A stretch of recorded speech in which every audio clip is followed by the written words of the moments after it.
hatred or greed. Paradise is the place we need. I feel the peace inside of me.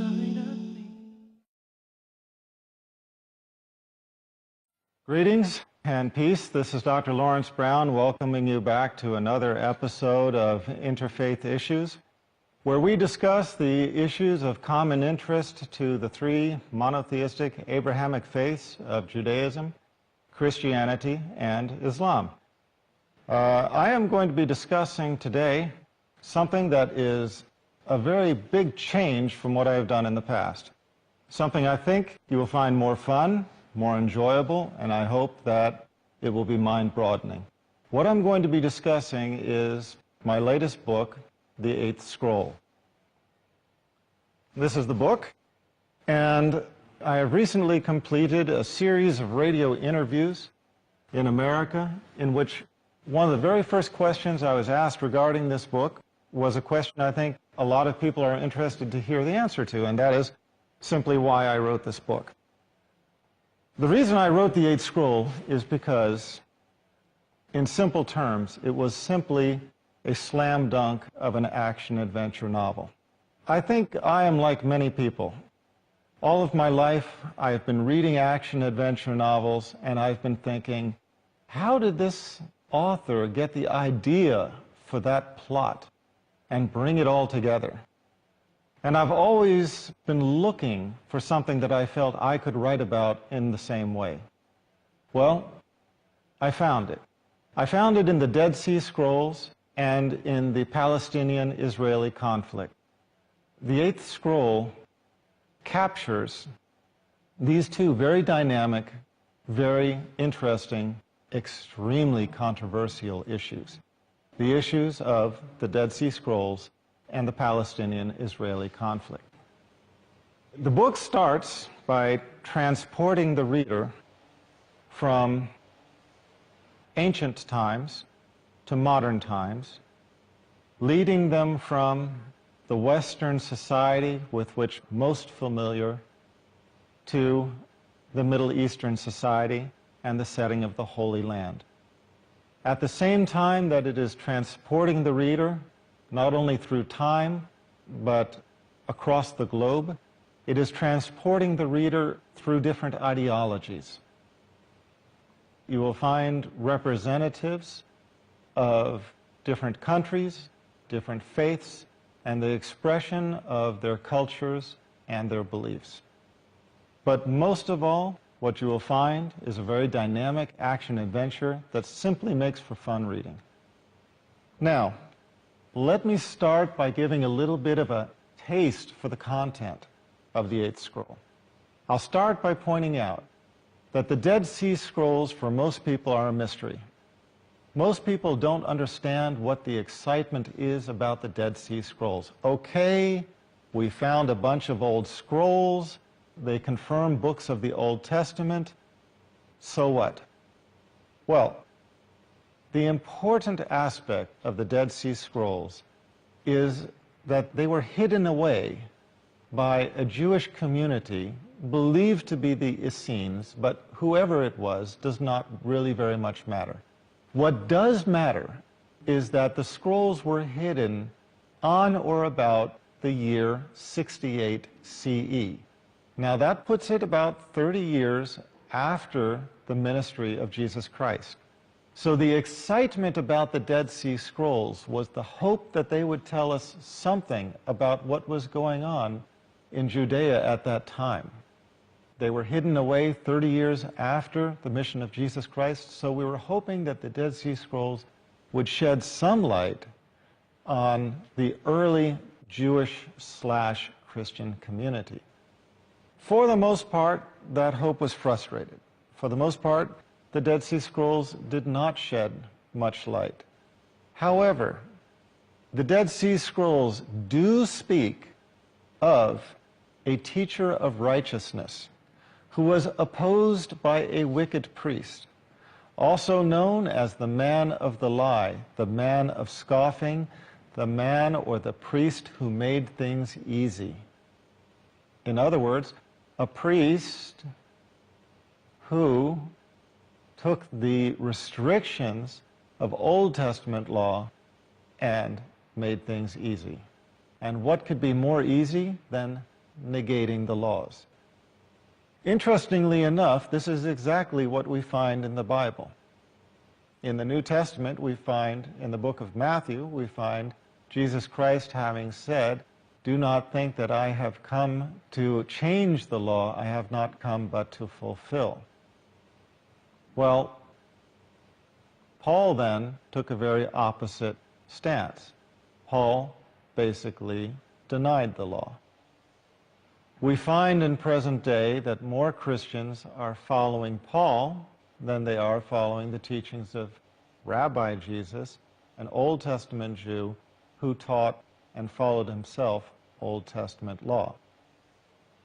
The point being that there is very good evidence to suggest that the wicked priest, the priest who made things easy, referenced in the Dead Sea Scrolls, could be Paul, and the teacher of righteousness might be Jesus.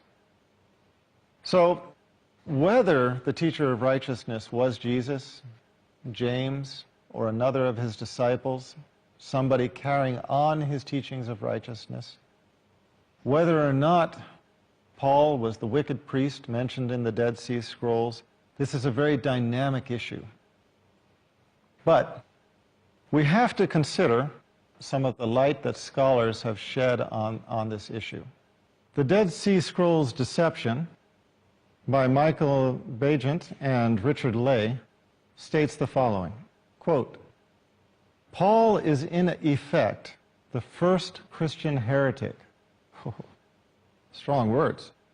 Paul is in effect the first Christian heretic, and his teachings, which become the foundation of later Christianity, are a flagrant deviation from the original or pure form extolled by the leadership.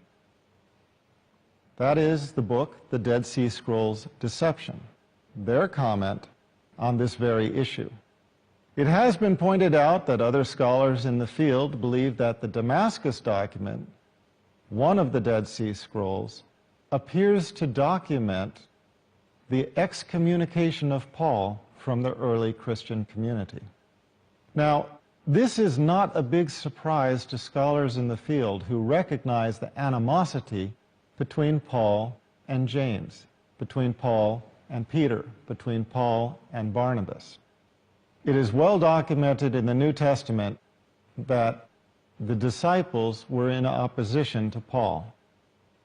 Read James. We find James condemning Paul in the strongest of terms in the language of that time and telling him to repent, which he does not completely succeed at doing.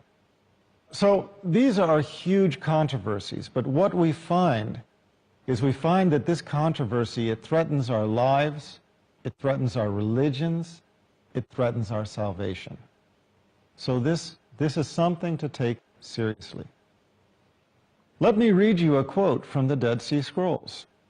Quote, "This concerns those who were unfaithful together with the liar, in that they did not listen to the word received by the teacher of righteousness from the mouth of God." The Damascus document, one of the Dead Sea Scrolls, reveals that the teacher of righteousness claimed to be the one through whom God would convey, quote, "the hidden things in which Israel had gone astray." Was this not Jesus' declared purpose? His reason for being?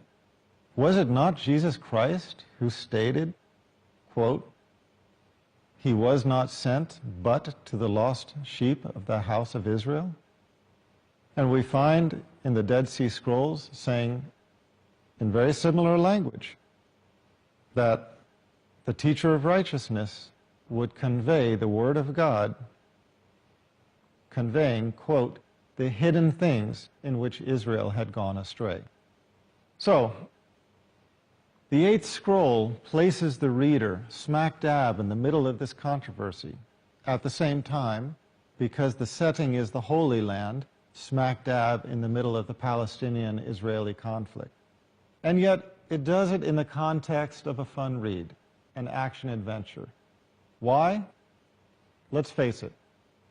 A lot of books have been written on this subject, a lot of scholarly books, a lot of dry, extremely scholarly, put-you-to-sleep kind of books. I didn't want to write that.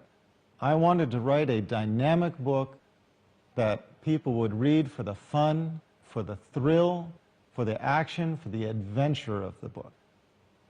Let me put you in the scene of the time, in the time of 68 CE. According to our Bibles, John the Baptist was imprisoned and beheaded around 34 CE. Following this, Jesus Christ started his ministry, which lasted for 3 years. Upon the conclusion of his ministry, the Romans hunted down his disciples and killed them. Those who were not killed, those who were able to escape, disappeared from the historical record. And I am just getting into a hint of how interesting this gets. But it's time to take a break. Stick with us. We'll be back in just a few minutes. I feel the peace, inside of me. I feel the peace, inside of me. Welcome back. This is Dr. Laurence Brown. We're discussing in this issue the Dead Sea Scrolls, my book upon the subject, the Eighth Scroll, which can be found on Amazon.com and on my website. No surprise to anybody, eighthscroll.com. I was starting to lay down some of the history to describe the setting of the book, and I will continue. The main voice that came out of this period was not the voice of one of the disciples, but rather the voice of one of the hunters. Paul, also known as Saul of Tarsus, but better known as the, quote, Apostle Paul, was a Pharisee. He was a member of the Jewish priestly class that Jesus Christ condemned. And yet, he was the main voice to have risen during this period as an expression of his view of Christianity. On the basis of Paul's alleged vision and alleged conversion, he set about conveying his view of Jesus' teachings. Nonetheless, the Romans eventually caught up with Paul, imprisoned him around 61 CE. Notice we're getting closer to 68 CE, which is when the story of the Eighth Scroll starts. We presume that the Romans executed him. This has never been proven, but that is the story most commonly told. Now, none of this history makes the year 68 any more interesting than the year 60 or the year 55. But what does make 68 interesting was Nero's death. Nero was the fifth and last Roman emperor in the Julio-Claudian dynasty. He had spent 14 years establishing for himself the most notorious record of any Roman emperor. He had committed a list of notorieties that shamed him in front of the world and concluded with him becoming mad, becoming insane. Now, we should not be too surprised that this happened with Nero. We should not be too surprised that he was such a horrific person, if we look at his lineage. His mother was the sister of Caligula. Not only that, but she had unusually close ties with her brother, Caligula. Everybody knows how horrific Caligula was. Many people know that it was a common practice during the Roman Empire for the emperors and their sisters to know each other, how can I say it, extremely well. Incest among the emperors was not uncommon. It was considered a preservation of the pure blood of the aristocracy. There's every reason to suspect that Nero was the product of incest, that his father was Caligula, also known for the horrific character he was. So it should not surprise us that Nero himself became a horrific character. His mother, Agrippina, had some ambitions of her own, but Nero defended his throne to the point where he killed off every possible descendant, including his mother, including his adoptive brother. When his mother knew that her assassin was killing her on the orders of her son, she told her assassin to stab her where? In her womb. In her womb. As punishment for that womb having borne her wicked son Nero.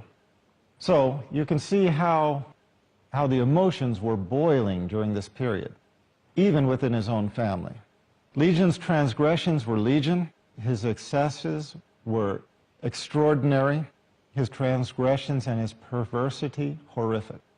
But what we need to remember for the Eighth Scroll as background is the accusation that Nero started the Great Fire of Rome in 64. After the Great Fire of Rome, he set about rebuilding Rome as a center of art. He considered himself an artisan. He wanted Rome to be a showplace of art.